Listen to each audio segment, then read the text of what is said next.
Hey, and welcome back everyone. To those new to the video stream here, what we're doing is we're working with the Rust programming language and bringing it to RISC-V development boards. And what we have here is the board that we got from the RISC-V Foundation for Development, based on the StarFive SoC, which is known as JH7100. That was previously on the BeagleBoard board, which was called BeagleV, matching the 5 and the Beagle, of course. Now we have this board here on the left, which is named VisionFive. And in the last streams, we had a closer look at what this board offers, and we managed to run the first code on that. But that was based on the existing vendor's code, and we just did some slight modifications. And today, for the very first time, we want to actually run our own first code. And yeah, hello to everyone watching the stream. So what I have prepared for today is a brief look at the oreboot project, which is a project which is firmware, which is written in Rust. And the idea is that we have everything purely written in Rust and no C code at all. So the C programming language, which you may know is very old by now, is something we deliberately choose not to use here.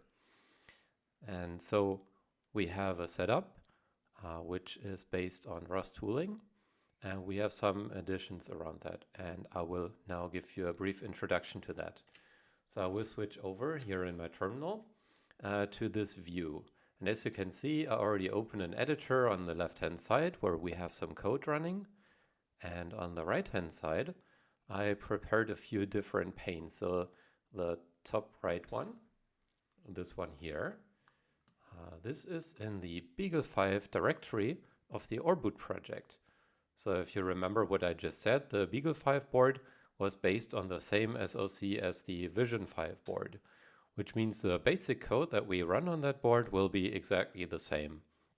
And in fact, those boards are so close to each other that we will probably not need to have any differences at all, but we will see over time. So what you don't know is offline, so between the last stream and this one, I took another close look at that board and I discovered an additional SPI flash chip, which turned out to be quite small. It's just 1 megabit in size, so that would be 128 kilobits. And on that chip, it looks like we have some special firmware for the USB controller. But just keep that in mind. If you're now curious, you will figure that out in one of the upcoming streams. I'm not going to cover that today. It's just one difference that we hadn't yet seen in one of the previous streams. But of course, if you want to see what I'm talking about, I will open the photo again, which is comparing both boards. I'm talking about this small chip here in the bottom left, which is right above the audio jack. So if you recall from previous streams, the actual host firmware that we're running on this board is sitting on this chip here, which is right by the GPIO connector and above the SoC. And this chip here, I already told you it's for the USB hub. It's very close to the USB connectors, so that makes sense. Now I wanted to see if the same chip is also on the BeagleV board, but I couldn't find anything here. So it could be that some of the peripherals were actually changed, like the USB thing, for example. But yeah, we will have a closer look at that in one of the later streams. Okay, so coming back to this here, I already prepared a few commands that we will be running here, and I would just walk through this. So as I said, this here is the BeagleV directory in the oreboot project, and we're using the make build system around the Rust tooling. So we have some additional requirements that we cover in a more generalized fashion. We're also in the process currently of evaluating another build system from the Rust ecosystem, which is called Xtask, but we're going to get back to that later. In fact, the first merge request or pull request on GitHub, which is covering that, was just merged the other day. But I don't have those changes here yet. So yeah, we will for now stick with this and maybe switch over at some point. So when I run this command here, make, what will happen is oreboot will build us a firmware image for this board here, which sits in this directory. So I will get an image which is made for the BeagleV board. And as I said, it's very close to the VisionFive board, so we can just flash the very same image. Now, in a second view here, you see it's also the BeagleV directory, but it doesn't really matter here because we're going to run something which is called picocom. And in the previous streams, instead of picocom, I was using something minicom. And minicom is basically very similar to picocom, just slightly larger, if you will. So pico is small, right? So pico is like very, very small compared to mini.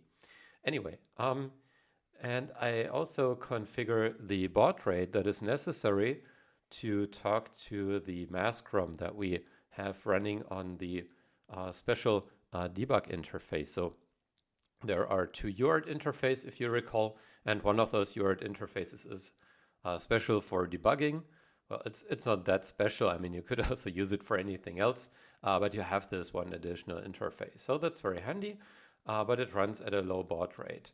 So this is why we need to pass this. And now in the third view, and I will show you what this script will do, we have a little script that will run the firmware image that we built at the top. And let's have a quick look at that script. So you see it's sitting in this directory called JH7XX tools. So the JH771 series of chips includes the one that we have on this board, but there will be similar ones which have slightly different numbers here. But the tools will probably just be the same that we can use here. And that will be for putting something on the board, and then we can run it. And this is how it works. We call this tool here, it's called JH7100 recover. We give it a path to a device that we use for communicating. In this case here, it's the TTY USB 0 device, which is the same that we're listening to above here. And this is now a very important detail. If you want to access the same device from multiple applications, you need to make sure that they don't interfere with each other. And this is why we switched to picocom, because with minicom, it would actually steal the access for us, so the communication wouldn't work properly. Okay, so the last argument that you see here is -r, and -r is for recovery. And this is how we can load something just into the SRAM, which is sort of memory, and then execute it from there. So this is a mechanism offered by the mask ROM. And what we're going to load there is this path here. So this is the full path to the image that we get from oreboot when we build for the BeagleV board. So you can probably understand that from the very long path name here. So this directory here called target, that is something very specific to Rust, just by convention. If you build something using the cargo build tool, which we run underneath, then from Rust in this target directory, and then in a more specific directory, which is for like the target architecture and so on, this is where you get your actual binary. And now what this tool will not do is it will not cover anything else for now. So you see this here, I commented this out. This is what we did last time, where we overrode the second bootloader, which would sit on the flash chip, where we would eventually deploy our firmware. And then we also ran it from there. But yeah, this is what we're not going to do today. Today, we are only going to execute code from memory, so from the SRAM memory. Okay, so yeah, I will now go ahead. I will use picocom and connect to the board. You see it gives us some output, so you see terminal ready in the end, and also a bunch of options that are like pre-configured above, but that doesn't really concern us. We will just care about the output that we get further along. Now for the next step, I will run make above here to actually produce the binary that we want to load, this one. And now let us quickly verify, indeed, we do get this output here, but that looks a bit different from what we have down here, because this is already a full firmware image. But we're only interested in running a bit of code. And instead of running the full image, we're just going to run the smaller one, which we call boot blob. So boot blob is really just a very small initial piece in the oreboot project. And if we look a bit further above, we can also see that this file was written as well. That is, for example, included here. So here you see various steps of the oreboot build system, and one of them is to take the boot blob binary and other things which will end up in the final firmware image, and then it's piecing them together. And before doing so, everything was compiled at this step here. So this here, if you have ever written any code in Rust, this is typical output that you see. Now it says fresh and fresh and fresh again all along here, and that just means I have already compiled something, so this didn't need to be rebuilt again. Otherwise, it would just take a bit longer, you know. Okay, so what we're now going to do is we're going to use the build blob, and instead of outputting the script, I will now run the script. But before I can run the script, I need to turn on the board. And if you remember this, when I turn on the board, I need to press a certain button, which is called boot mode. And by pressing that button, I actually enter the interactive mode that we get from the mask ROM so that we can actually talk to the board. Otherwise, it would just use the standard boot flow and start with the SPI flash. All right, so the board is booted up, and you see this here, copyright SiFive. So this is from the mask ROM, which now means that the mask ROM is ready. Now this tool here, JH7100 recover, it actually waits for this to be printed. So when I now run the tool, it will say, hey, I'm actually waiting for something. So I'm again going to keep the boot mode button pressed and then hit reset. And then we should see our first code being executed, and you will see a bit of a surprise what I put in there. So here the transfer happens, and there we go. Nothing happened actually. So what it's saying here is load file OK. So this load file OK means it retrieved the file that we transferred.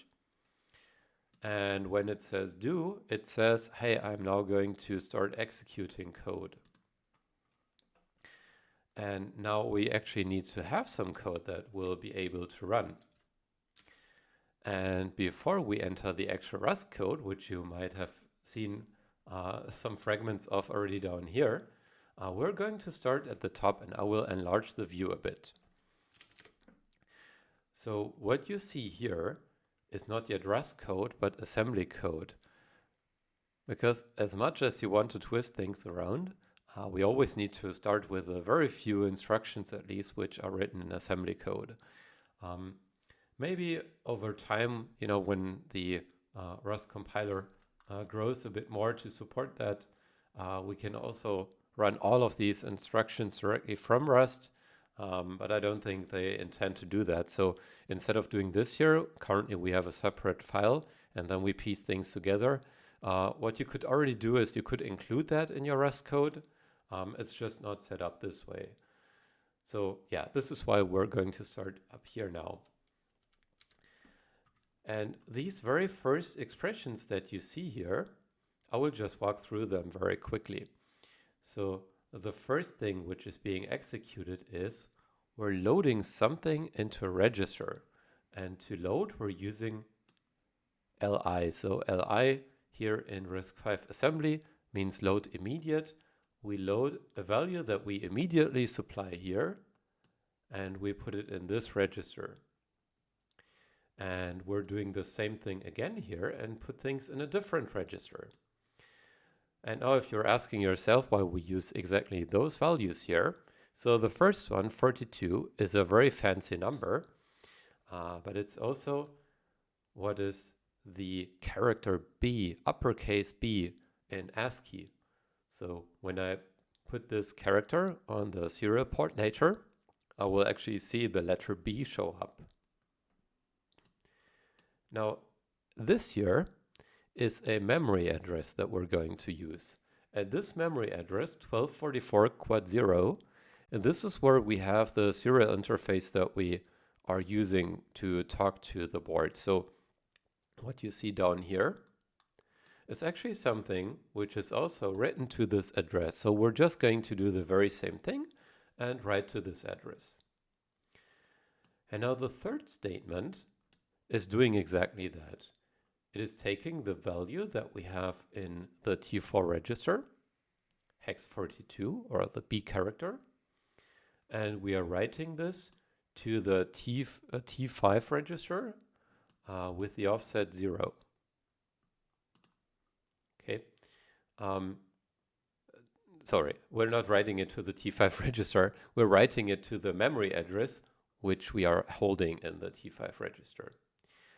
Offset 0 just means the following. So instead of writing to this address, we could also write to something which is relative to this address, like we could say 4 bytes after that. So one way would be to change the last digit here. We could just put a 4, right? And the other way would be we could also put a 4 here. Anyway, that should not derail us too much now. So what these 3 lines will do would just be to write the B character to the UART. And we're going to do the same with 2 different characters. So if you just calculate backwards, so if 42 is the B character, then 41 is the A character. And 44 would be the D character, right? So what we're going to see when we execute this is bad. It's just funny. I just chose a very short word and it just, it's just happenstance. Now I'm going to do something else here. And the other thing I'm doing is I will add an instruction to jump back to this mark here. So when you put something before a colon in assembly, this is a mark that you can use for jumping. So when I now say J_boot, now this instruction would then jump back here and it will execute the code again and again and infinitely so. So what we now need to do is, after editing the code, we need to rebuild again. So I run the make command again. Now I reset the board.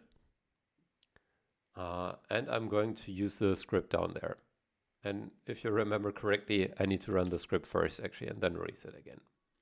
Anyway, so what we should now see is bad, bad, bad, bad, bad. And if I hadn't stopped, you would see it still running there.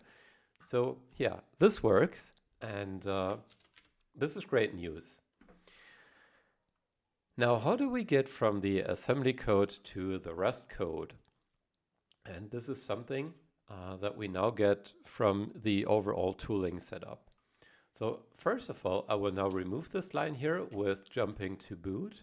And what this means is, instead of jumping backwards, we will now just continue with the execution. So we continue with the next instruction here, which is a very special instruction. This is in fact very specific to the RISC-V architecture. This is a CSR write instruction. CSR is a special register in RISC-V, or well, a special kind of register. However, we're not going to look too much into that right now. What I want to show you is, after these few lines that we have here, eventually we have this jump, or well, it's actually not a jump instruction here, it's a call instruction. And it says call start boot hard. And what call does, it is very similar to jump, but it's for executing functions. So the main point of a function is that you can pass parameters. You can also write, of course, functions without parameters, but the point here would be that you pass around parameters. And for example, here we're using the A registers, A1, A0. These are the argument registers on the RISC-V architecture. So we could pass those along now when we start executing our next code here. Now the question is, where is _start_boot_hard? And this is now in our Rust code. Okay, so let's decrease the size here again and sort of hide this down up here. And what I want to look into is this file, or let's make it even larger again. So this file here is now Rust code, and this file includes the function that we were looking for, _start_boot_hard. And now the question is, how do we get the connection from up there to down here? So in assembly, you cannot say you include Rust code. But we do the opposite. So here we're saying we're including a file which is called start.s. S is for the assembly code. And now this is specific to the SoC. So the structure in oreboot is essentially if we have multiple boards based on the same SoC, they may have different peripherals. So we have some common code, which is mostly what concerns the SoC. And then the board specific code will then live here inside the board itself. Anyway, let's have a brief look at this here. So this here is existing code. And what I intended to do with this project here overall is to improve the current code that we have here, which was made for the BeagleV, but it wasn't actually fully finished. So this is like, you know, the first start of supporting the SoC, or in that sense back then, supporting the BeagleV board. You can see there is a bunch of code commented out, which is what I did because I wanted to see how far I can get and what I can run. And if you remember what happened earlier here, nothing actually happened when I compiled the code as it was. So it would be the same thing now as well. And what I'm now going to do again is I will comment out a bit more code. So I have some positions where I know I can just put comments. So I will end the comment here. And I will start the comment there. And now if you look at this, we only have very, very few lines of code left. So this is where the function starts, where we get the arguments. So what I described earlier, right? So we're using call and then we pass along these arguments. And now we just do a very few things. We initialize the UART. So this is also what we looked at last time. Just as it works in the C code, we have very similar code already in oreboot. And when the UART is initialized, we print something to the console. In this case here, it's just welcome to oreboot. And then a bit more, for example, syscon_start. So this is something specific to the platform that we will also have a look at over time. And then the last statement would be this one here, that escalated quickly. If you know the meme, yeah, it's sort of ridiculous and funny. Anyway, eventually we would just halt the platform. So yeah, it's like powering off the machine. Yeah, but that's not too important now. It just means that execution stops at this point. What we want to do now is we will now compile the code again and see if we indeed can now see the output from here. So I run make again. And now I will run again and reset the board. And if everything went well, we should see bad, welcome to oreboot, syscon_start, and that escalated quickly. And it hasn't worked. So why hasn't that worked? I think it is actually my fault. So here's the thing. When we do this part and this part, where we initialize the UART, of course, there is something going on behind the scenes. And the idea was to set up the serial port maybe in a different way than what the maskram already did. So we could already see this output here, which means the maskram already did some configuration. So what I will now do is something which is not our goal here, but I'm just doing this temporarily. I will comment out the init part, okay, and see if we then get along. And then I will give you a very brief rundown of the code we currently have. And then we can maybe also see, or maybe get a bit of a clue why it didn't work. So let's run again and hit reset. And here we go. Now we see the actual code that we have in Rust, which is, I just hit reset again, sorry. It's bad. Welcome to oreboot, syscon start, and this that escalated quickly. Now, what is the problem here with UART.init? It's a very good question, actually.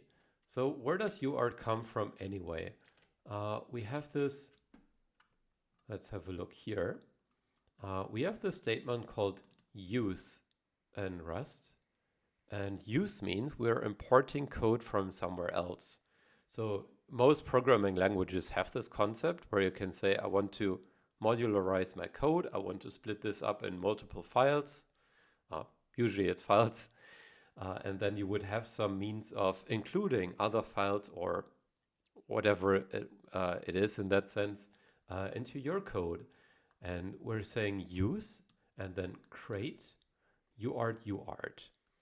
So what this means is create means it is local to our own crate. And a crate in Rust, for now, let's just keep it simple. It's sort of like a self-contained thing, a module. So if you take the image of a crate, right, it is something that you can close and cover. It is sort of a container in a sense, right? So this is where we have some code included. And what we now import from our own crate is UART. And UART is just in the same directory here as this file. So this is the main.rs file. This is just by convention where the execution starts. And from this file, we're importing something which is called uppercase UART. So uppercase UART is something that we can now instantiate.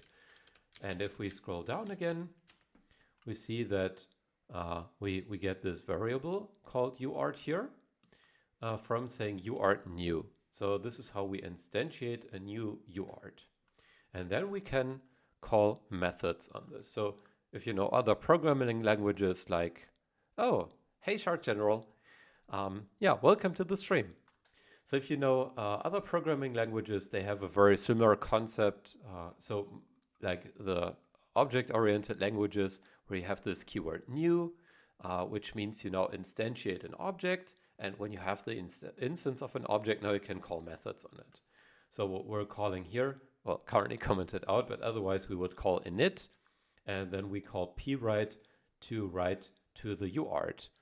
And I've implicitly now already shown you a bit of how the concept of drivers works in oreboot. So in order to talk to hardware, the way to abstract this is to write a so-called driver. You may know this from like when you buy hardware and you only have the Windows operating system, for example, sometimes you need to install extra drivers.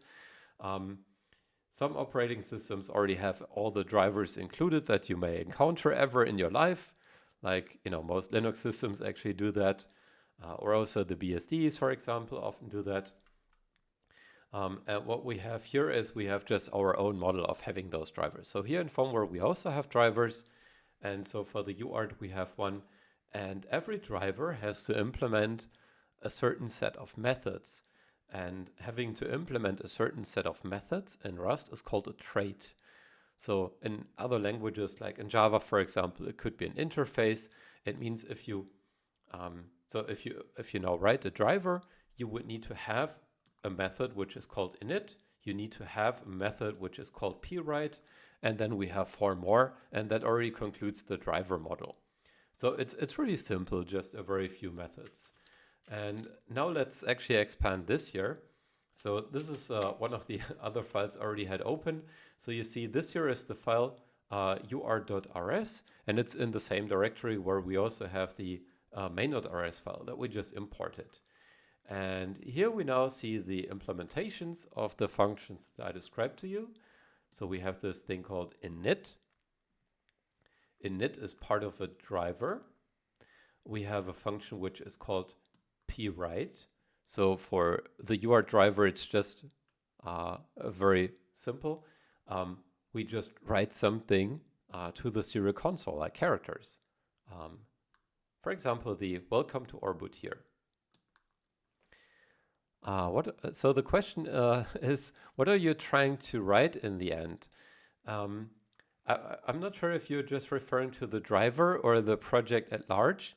So I guess maybe you just missed the previous minutes. The idea is to bring forward the oreboot project for the VisionFive RISC-V board. So we already have, yeah, right. So yeah, it's about the project at large, the question.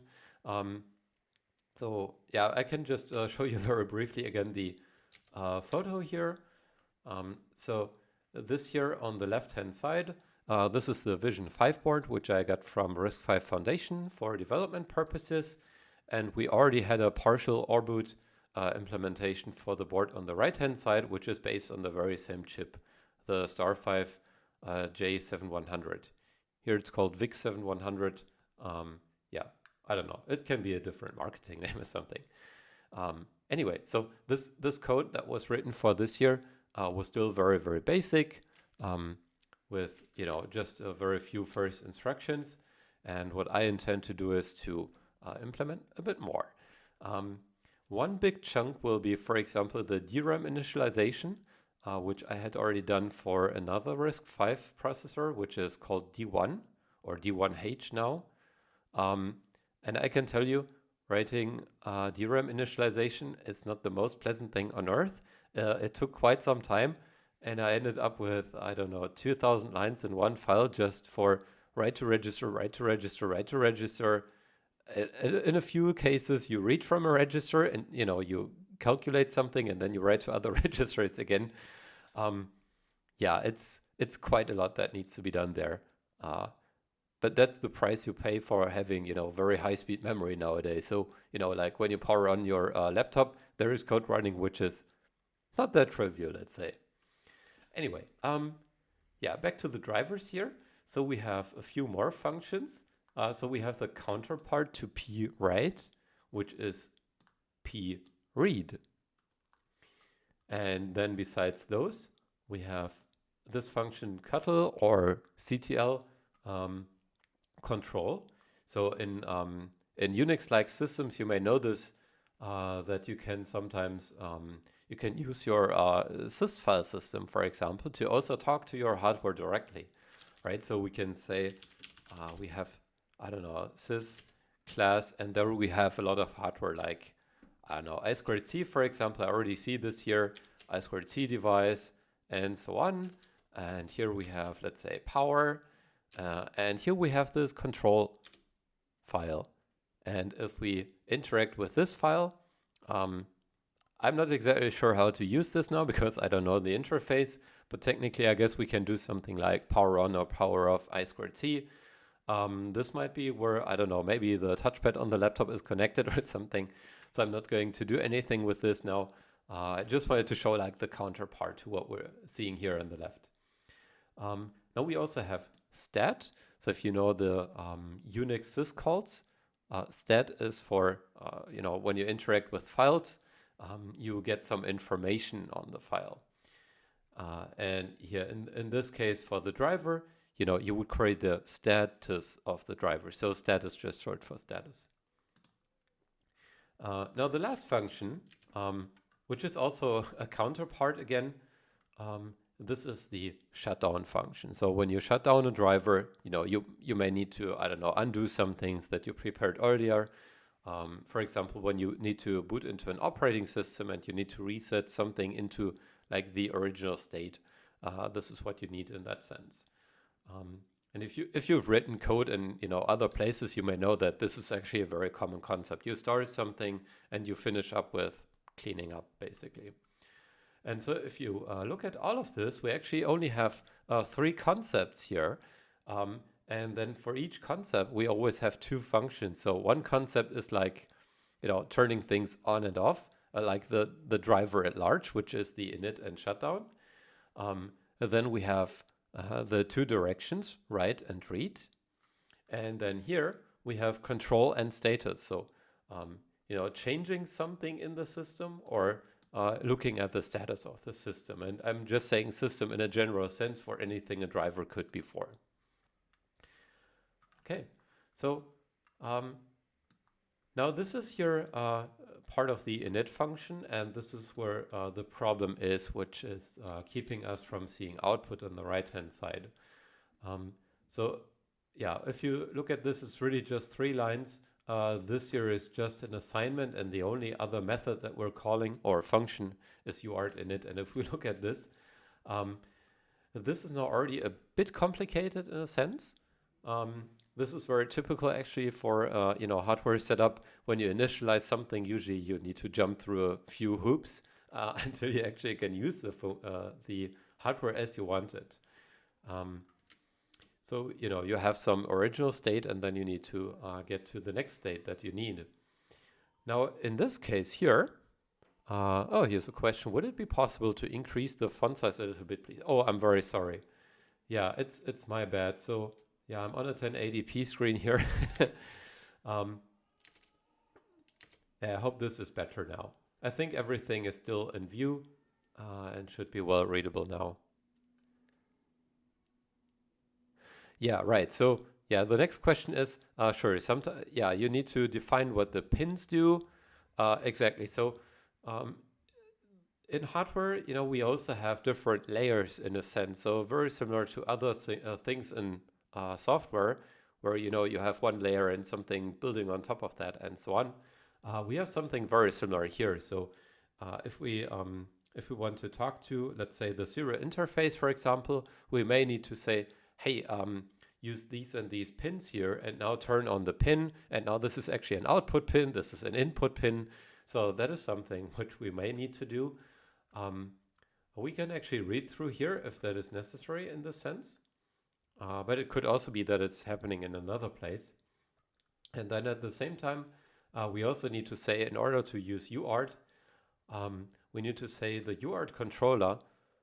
This is what we're doing with all of these serial out function calls here. It needs to transition here and there into these various modes. So at this point, we are writing to like 6 or 7 different registers. Let's have a quick look at those actually. And they're all abbreviated, unfortunately. I'm very sorry about this. That is also something sadly very common in hardware. So if you look at data sheets, you see this, but also in firmware. So you need to learn these acronyms a bit. LCR is the so-called line control register, for example. Then there is something called DLAB. I actually forgot what DLAB is. It's some bit for configuration in this register. Then there is BRDL and BRDH. If you see a pair of L and H, that is also not very uncommon. These mean low and high. And that just means when you have 8-bit registers, which should be the case here, then 1 bit is the so-called high byte. One register is the so-called high byte. So an 8-bit register can contain 8 bits or 1 byte in the sense. So if you could write to one contiguous register, you could just do this here in one go. But in this sense, you would need to write 2 bytes at a time. And this is why you see this here happening. So this is the divisor. We will look at what this means later. And you need to split this up. So what we do here is, here we just zero out the first parts of the value which is in this variable. So we're not changing this variable. We're just doing this on the fly here for a temporary function call. So we're saying and FF. So FF means we have all bits set, right? If we take the byte FF, let's quickly see this in my favorite calculator called Node. OXFF, also the number 255. Now if we say if we convert this to a string and we say we use base 2, so for binary code, we see it's 1111111, whatever, just once, right? So every bit is just set. And these are exactly the 8 bits. This is commonly referred to as a mask. So it's like we put in a mask, right? So we apply this mask to the value that we had. And this just means that only those bits remain by using the AND operator, where we had a 1 in the mask. Every other bit is just dropped. Okay, so this is how we end up with only having the last 8 bits here. Now we're doing something similar. You see we're using the same operation again, but before that we're doing this here. We say greater, greater. And the greater, greater operator is a shift operator. And after it, we have the number of bits to apply for shifting. So when we say we shift by 8 and we have a number, you can just take the binary digits and move those other digits to the front. So let's say we have OX, FF, OO. Let's say we have this value here, and now we shift it by 8. Then again, you see we end up with this number 255.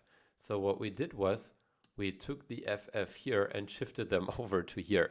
So 8 bits is exactly 2 digits in hex notation, right? Yeah. So that aside, for people who haven't seen this before, it's something which is very, very common actually in hardware, because in hardware, what you mostly just do really is you write to certain registers and you turn on or you turn off different bits, or you look at what the current state is by reading out a bit.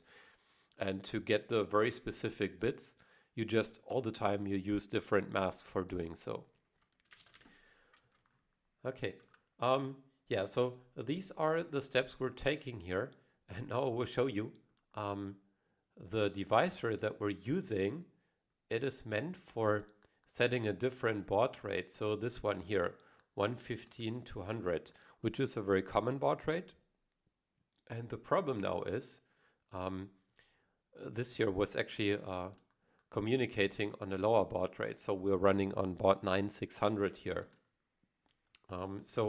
This is why I can now sort of safely comment out the UART in it. So we already have this set up with the baud rate that we need. Yeah, it's also used in assembly a lot. Exactly.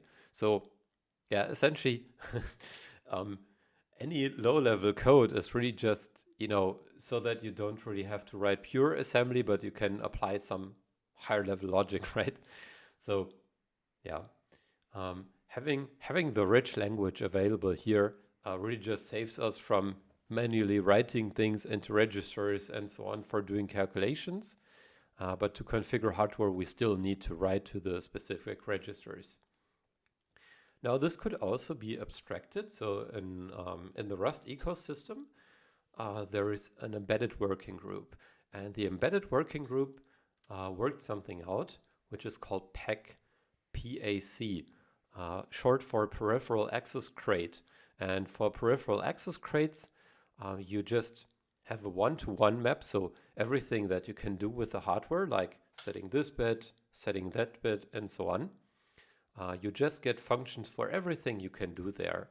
And if you have a very good vendor, so a vendor that provides you with the underlying definitions that were eventually, actually manufactured in hardware, you can just generate all of that code on the fly. And if you do this, the nice thing is if you then follow along the manual, and the manual says, let's say you need to set the bit, let's say the DLAB bit here, for example, right?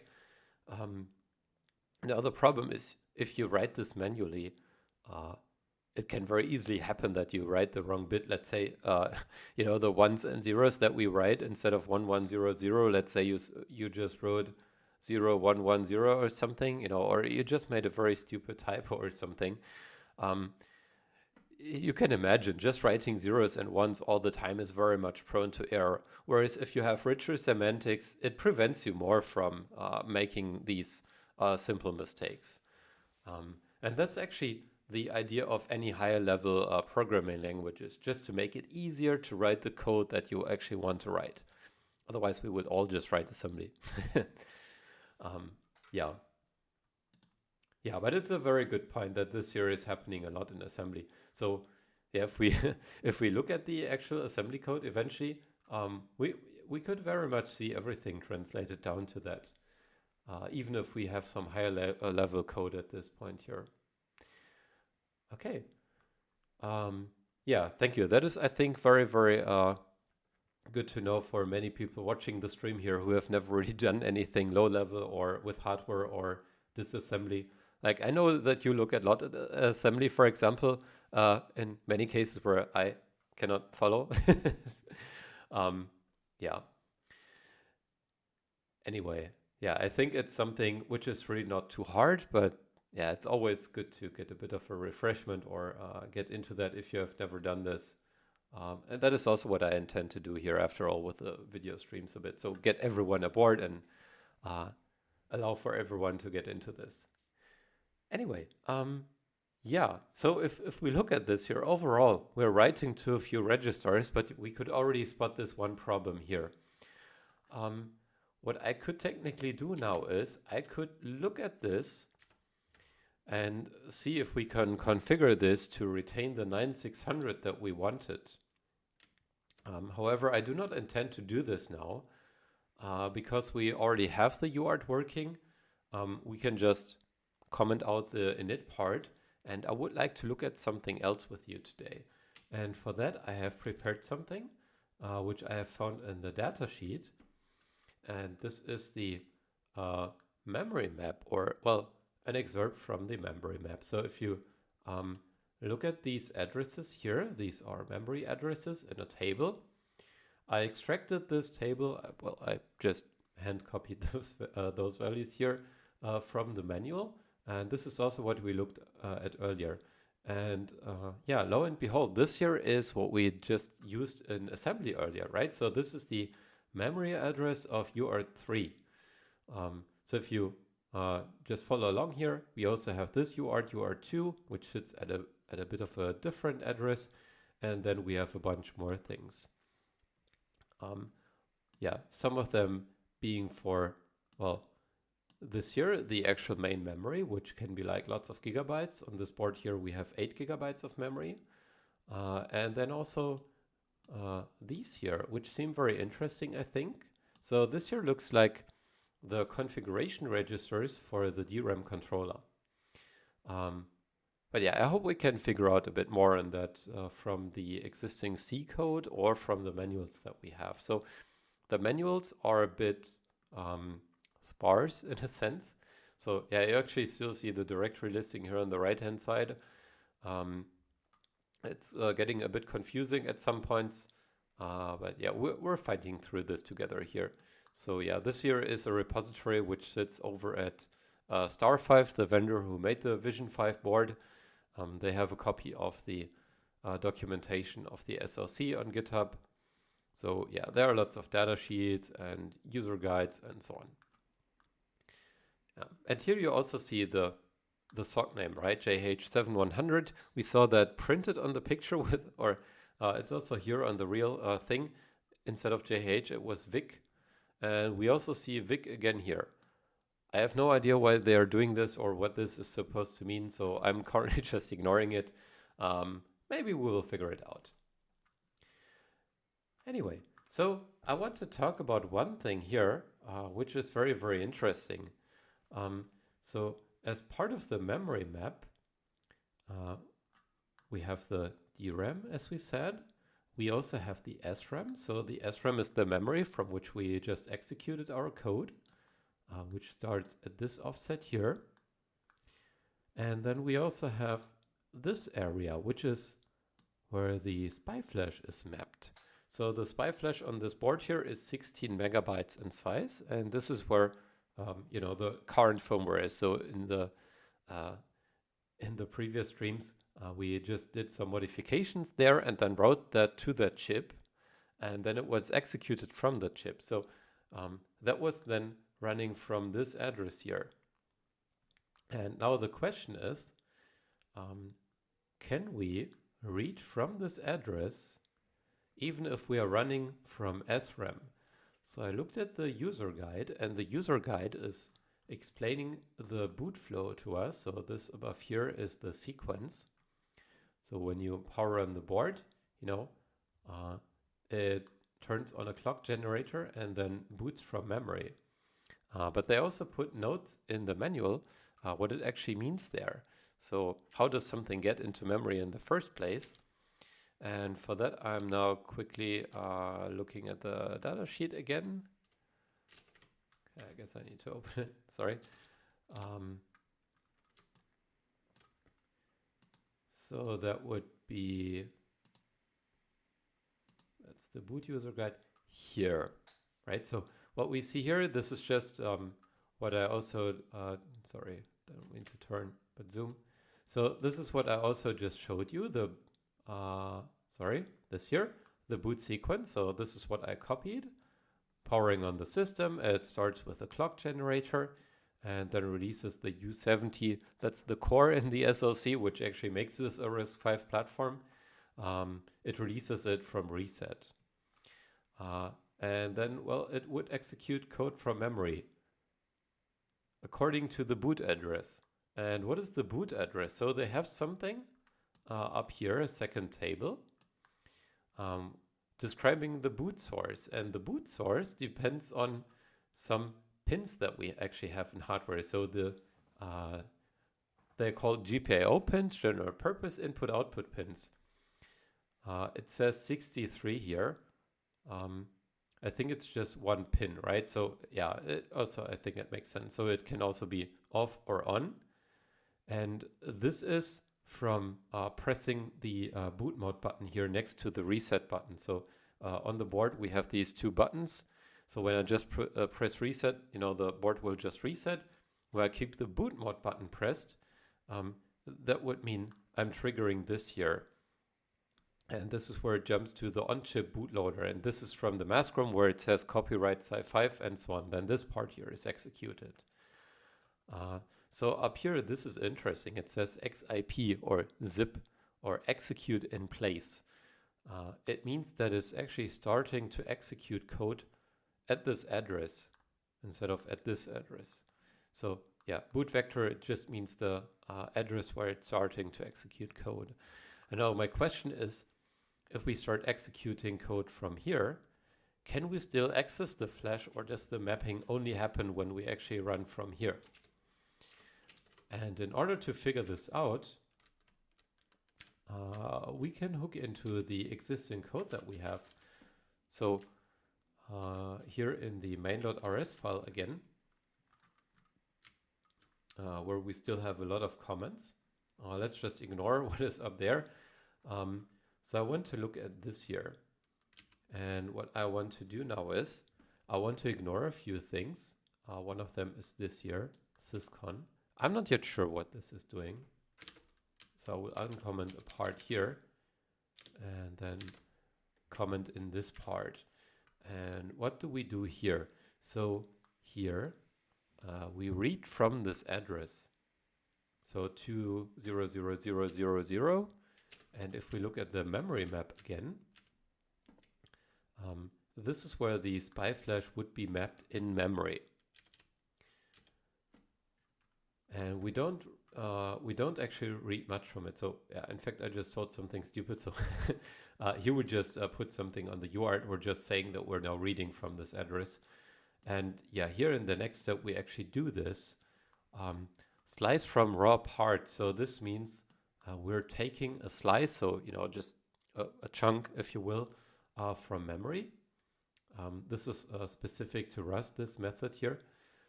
In other programming languages, it works a bit differently.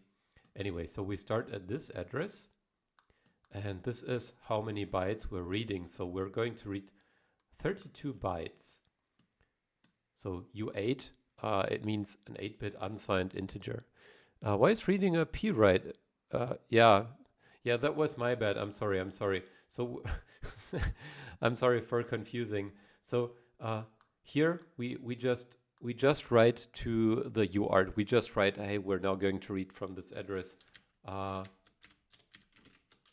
Maybe let's make this a bit nicer and say reading from. I hope this is now a bit less confusing.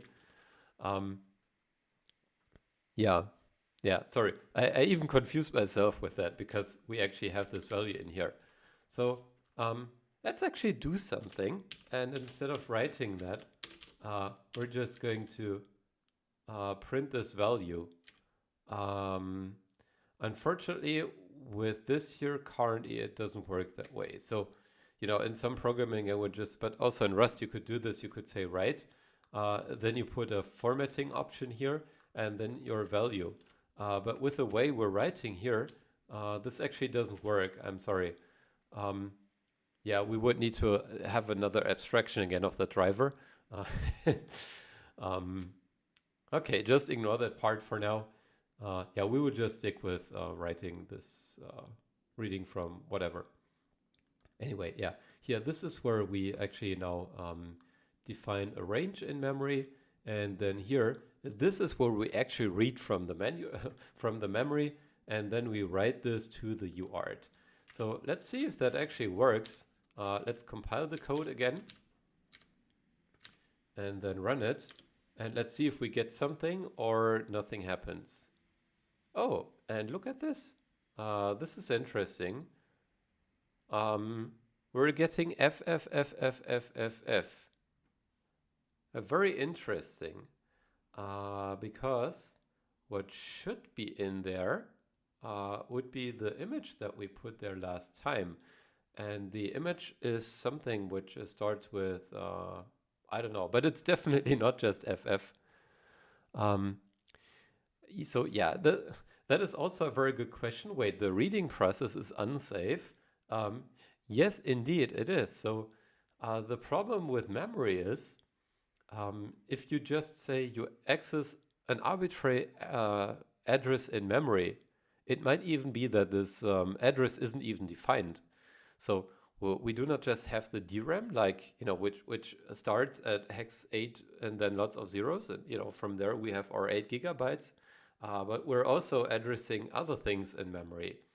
And yeah, depending on the hardware, it can be that we're trying to access something which is not defined, or which is, depending on the platform, it can also be that you do not have the right to access a certain area in memory.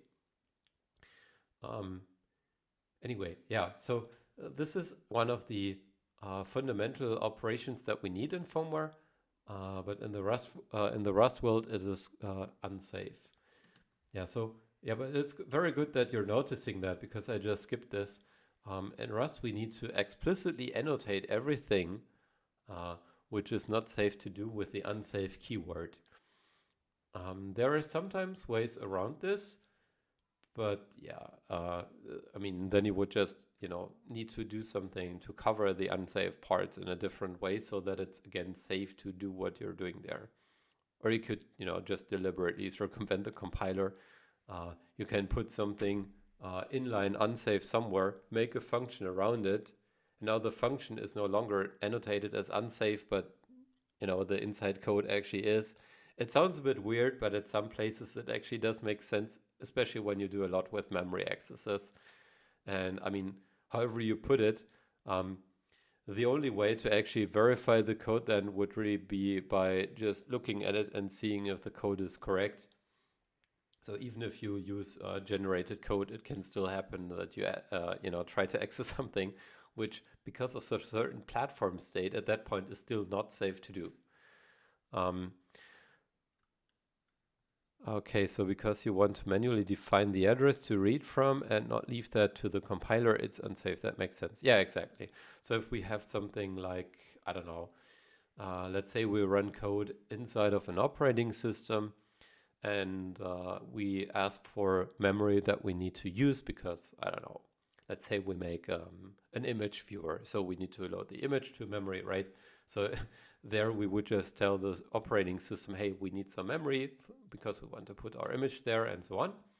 And then the operating system will tell you, sure, this is the memory you get. And then you can use that.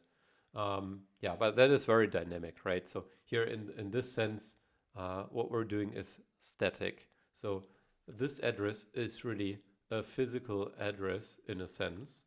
So yeah, we're directly accessing the memory here. So in the operating system would have this virtualization concept, right? So the operating system makes sure that, you know, all the processes have their own spaces in memory. They don't interfere with each other.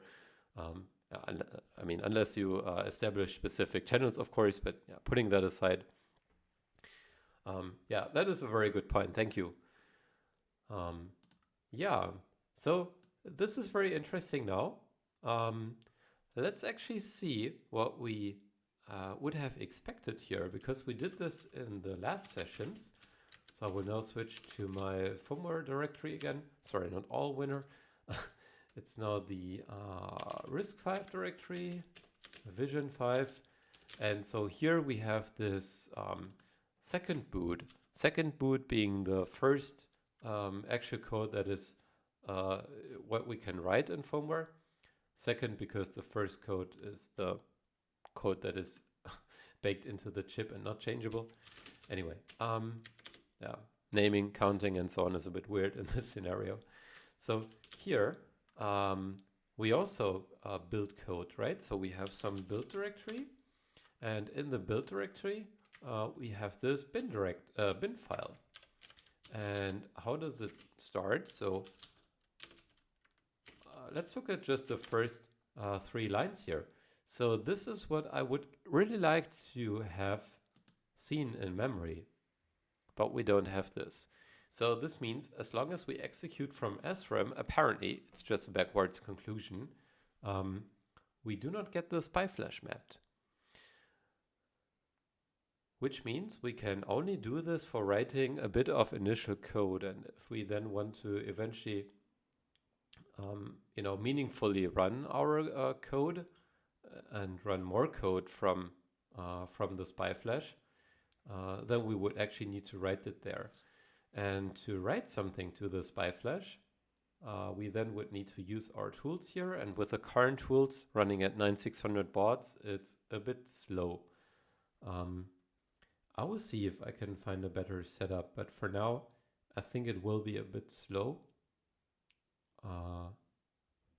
Yeah, I mean, one mechanism would be to, you know, use other peripherals again, or maybe increase the baud rate over time and implement our own protocol and so on. But that's actually not the goal of the project, to write a better tool for flashing. We could technically as well use the FlashROM tool. So FlashROM is a very simple tool that you can run on your laptop, and then you can connect through a physical programmer to the actual chip on the board. But for this chip here, I would need a converter, which gets us down to 1.8 volts, as I figured out at some point. Yeah, I will see if I can arrange that. I mean, I do have something. Like this programmer here, for example. I would just need a clip for here to attach to the SPI-flash. Yeah, maybe I can arrange that. It will make things much more pleasant. All right, so this first experiment was very revealing. So yeah, I hadn't known this before, so that was not prepared. I was hoping that we could actually see something from the SPI-flash, because if we could read from the SPI-flash, it would mean that we could gradually implement our own firmware. We could start with our own initial code and then say, okay, this is how far we get, and now we continue executing from the SPI-flash. Currently, we can't do that. However, maybe this code here for setting up syscon actually triggers the SPI-flash to be mapped. So let's say this is now the next experiment that we do. So let's see if this now happens. And if it doesn't, we will have a look at what syscon actually does. I'm glad I finally made it to part of a stream, but my jet lag is kicking in. Yeah, right. So you just returned back here from a longer trip. Yeah, welcome back. Thank you very much. Yeah, and I hope to see you again in some other stream or see you stream again. Take care. So yeah, everyone else, yeah, let's see if we can see something new if we now turn on this syscon thing. And if not, let's see what this would actually do. Yeah, I just said goodbye to Shark General, OX01K, so we're still continuing a bit here. So I usually stream for an hour and, you know, like another 15 minutes or something like that. Yeah, so yeah, I want to finish this up a bit so that we, you know, we also round up things here a bit. So let's see what happens when we have syscon. And for the next time, I will then see that I can prepare a bit more and read a bit more from the data sheets, and then we can see what else we can do. So yeah, I will once again, I will make, and then I will run our code. And what happens? Well, we still see the very same thing as before. We're seeing reading from and then ffffff. That is a bit unfortunate. So what this means is maybe we can figure something out to trigger the spy flash mapping, or whatever is in syscon and was maybe supposed to do that isn't finished yet. So what I've prepared here, the last file that I already have open, is a very brief look at the syscon file. And now if you look at the line numbers on the left, you see, whoa, this is almost 2000 lines already. So that is because there are tons of definitions in here. But if you look at this driver, so just like the other driver, it's actually very, very, very small, almost nothing, right? So we really just have the init function, which doesn't do anything. And then we have this one thing we can call here. We can just say on, and then it would return after running this function syscon init. Now let's see what syscon init is actually doing. And then we will have a brief look at everything else here. So syscon init will enable a clock for the GMAC. What is GMAC? It looks like this is related to gigabit Ethernet. So yeah, we do have a gigabit Ethernet connector here, I think, or it should be gigabit. Yeah, there are apparently multiple clocks involved here. It could be also that I'm a bit mistaken, but I think that is what GMAC is. Then there is something else, the reset generator. There is something called AHB, yet another fancy acronym from the hardware world, which we may need to figure out. And then you see lots of interesting register writes again. So yeah, I cannot yet tell what exactly those are doing. We may need to figure this out from the datasheet. Let's have a brief look here. What would happen if we invoke this? Oh, apparently this cannot be found here in the file. So I just hit a key which would look into this file. So instead of searching in this file, I'm now going to search in this directory there. Yeah, let's just do this in a new tab. So here in oreboot, we have one source directory where we have, you know, things organized in a sense. So we have this one directory called mainboard, which is where we have the mainboard. SoC, where we have the specific chips that we interact with. And then a few others. And I'm now searching for this function. And now we can also see where this is coming from. So there is iopad.rs and iopadcontrol.rs. I'm not sure what the difference is. To me, they currently look very much the same, just that the line numbers are off by one. Yeah. So let's have a brief look at iopad without the CTL. And look at this function again. And what this function is doing is really just doing this here, peak 32. Peak 32 means it's reading a 32-bit value from a register. It's reading from a specific predefined register, is changing the value, applying a mask, and then it's writing back the new value. So I guess NV is for new value and V is for the value that we want to set. So this here is a very nice mask, but there is a bang here or exclamation mark. In Rust, this is for inverting. So if you translate from C code to Rust, in C, instead of this character, instead of the exclamation mark, we would use the tilde for, flipping all the bits. Yeah. So what this does is, just inverting all the Fs into zeros. I'm not sure why yet, though. I mean, we could also just directly write 0, right? I mean, what this does is it would set up the higher bits, actually. So yeah, I mean, if you extend this here, what do we have here? So this here is 16 bits and this here is 32 bits. I don't know, it should be just it would just zero out everything, if you ask me. So from my perspective, maybe I'm having an error here, but we could also just do this here or this here. I don't know. I mean, this here looks also very much like generated code, so it probably is. Anyway, yeah, and then eventually we're writing back a new value to the register. It sounds a bit odd, to be honest, because the new value,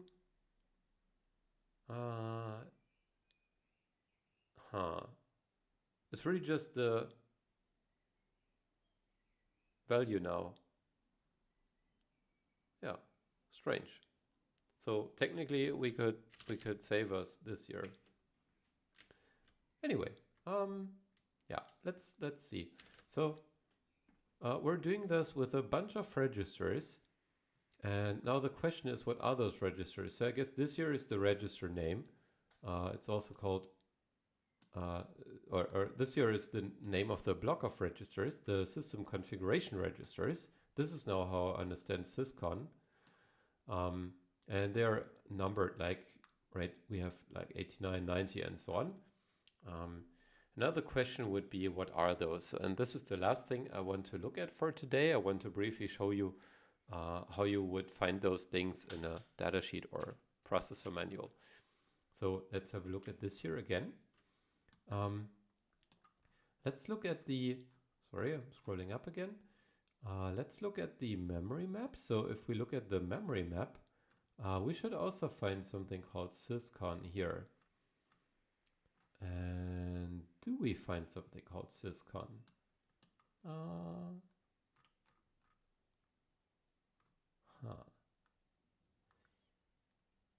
Yeah, there is a lot here. I mean, I can also search, of course.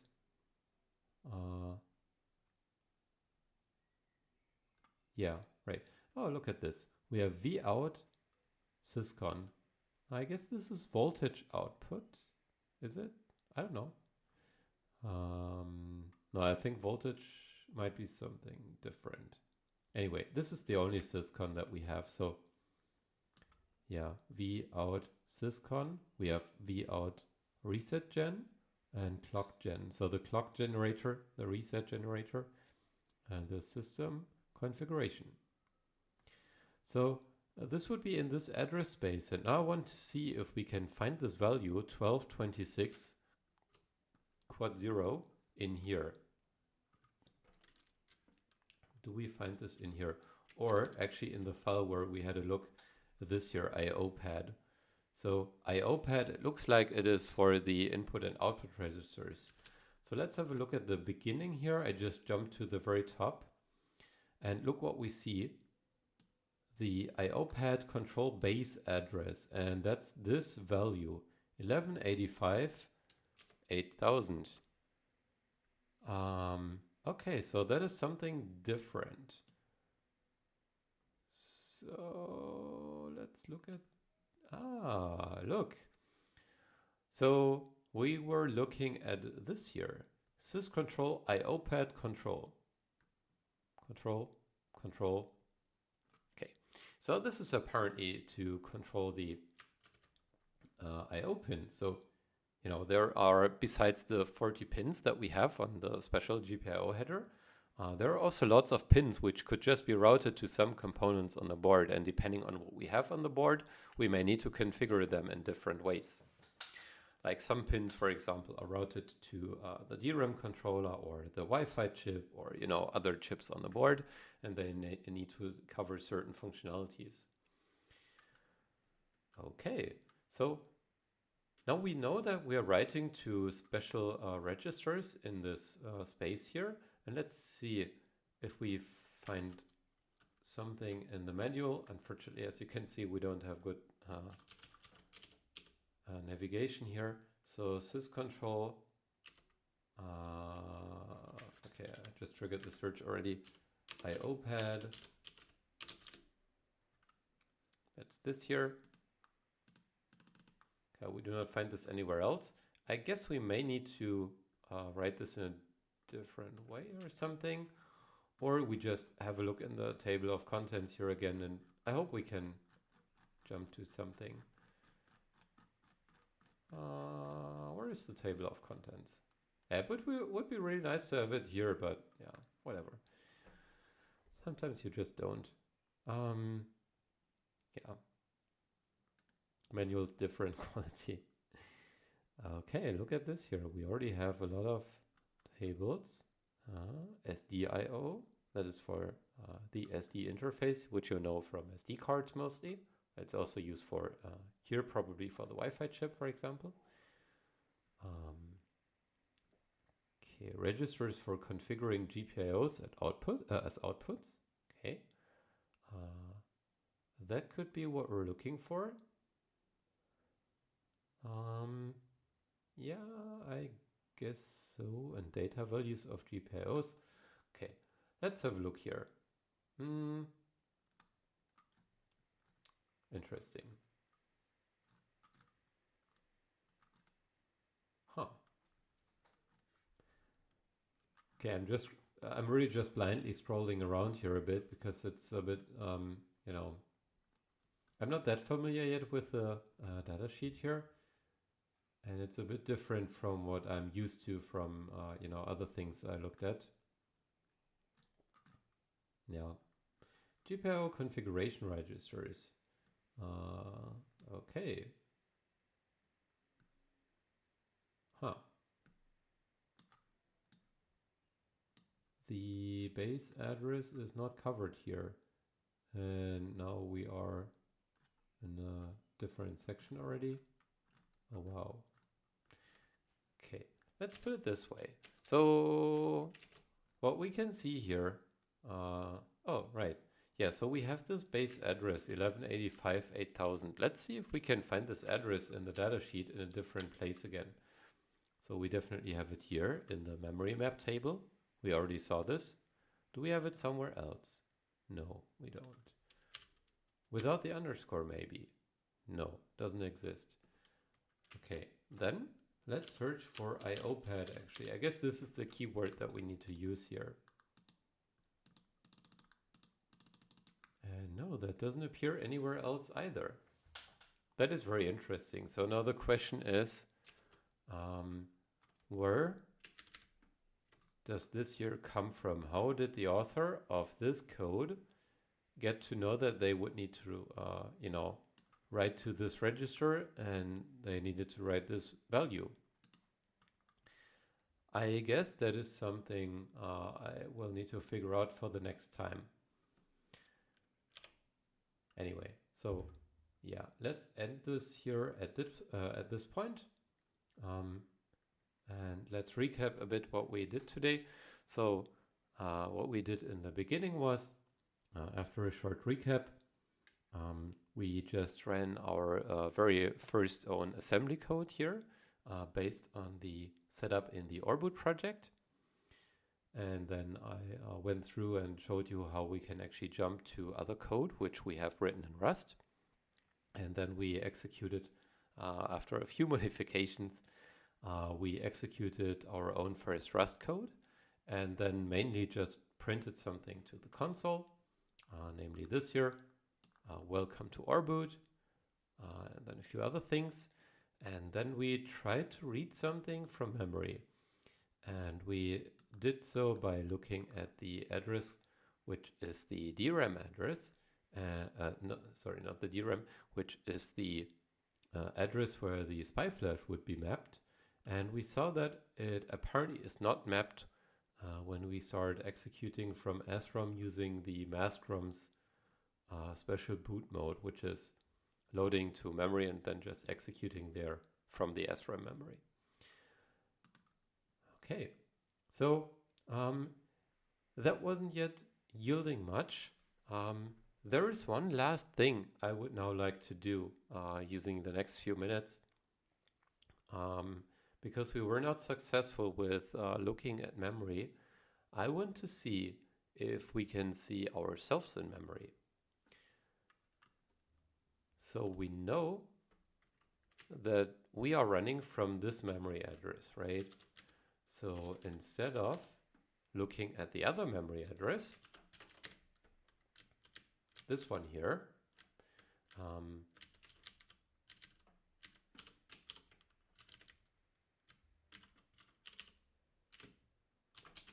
we are here. What I'm now going to do is I will read from our own part in memory. And if this works correctly, then we will see the first bytes which are in this file. So in other words, if I now say xxd boot blob, we should see these values here. Let's see if this works. I mean, we just rebuilt the image, so something may change in here, but the first parts should still remain the same, and we can actually verify this. Yeah, indeed, you can see it's still the same, so only later parts in the code changed. So let's run again, and let's see what we get now. Aha, and look at this, and look at the dump again. So 930E is what we see also down here. 2004, 2004, 370F, 370F, and so on. So what we now did was we looked at the SRAM space, and this is where our own code is executed from, which is what the maskRAM is doing for us. All right, so that shall conclude the stream for today. I'm now turning off the board. Thank you very much for spending the time here, and see you next time, for which I will prepare another closer look at the datasheet, and then we will figure out what is actually behind the registers that are being written to in the rest of the code that we already have in the oreboot project. So take care and see you next time.